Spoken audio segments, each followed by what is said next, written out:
আসসালামু আলাইকুম রহমতুল্লাহ বরকাতুহ। সম্মানিত প্রিয় মুসলিম ভাই ও বোনেরা, ইসলামিক টিভির পক্ষ থেকে সকলকে জানাই আন্তরিক মোবারকবাদ।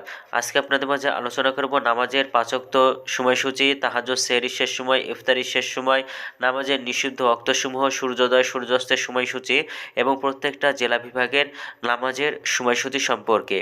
তো আজকে রবিবার 29শে ডিসেম্বর 2024 ইংরেজি, 14ই পৌষ 1431 বাংলা, 26শে জুমাদিউস সানি 1446 হিজরি।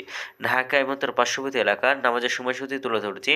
তারপরে অন্যান্য জেলা বিভাগগুলোর নামাজের সময়সূচিগুলো আপনাদের মাঝে তুলে ধরবো। তো আজকে ঢাকা এবং তার পার্শ্ববর্তী এলাকার তাহাজ্জুদ এবং সেহরির শেষ সময় হলো 5টা 15 মিনিটে এবং ইফতারের সময়সূচি হলো 5টা 24 মিনিটে।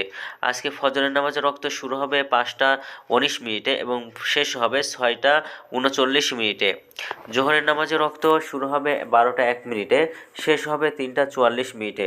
আসরের নামাজের রক্ত শুরু হবে 3টা 45 মিনিটে, শেষ হবে 5টা 19 মিনিটে। মাগরিবের নামাজের রক্ত শুরু হবে 5টা 23 মিনিটে, মাগরিবের নামাজের রক্ত শেষ হবে 6টা 40 মিনিটে।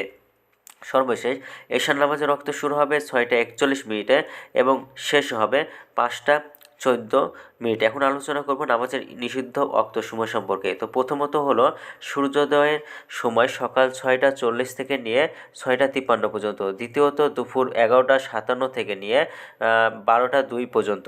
তৃতীয়ত বিকাল 5টা 4 থেকে নিয়ে 5টা 20 পর্যন্ত। তবে যে কোনো কারণে দিনের আসরের সময় মতো নামাজ না পড়তে পারলে সেই সময় পড়তে পারবে।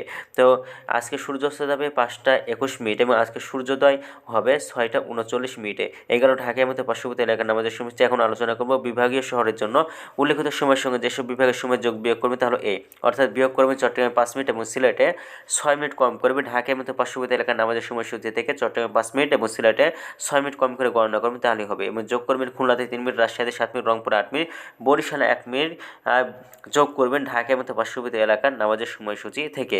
তো আজকের ভিডিওটি এ পর্যন্তই ছিল। আমাদের সূত্রটা নিয়েছি ইসলামী ফাউন্ডেশন থেকে। ভিডিওটি ভালো লাগলে অবশ্যই চ্যানেলটি সাবস্ক্রাইব করে পাশে থাকবেন। ধন্যবাদ সকলকে। আসসালামু আলাইকুম রহমতুল্লাহ।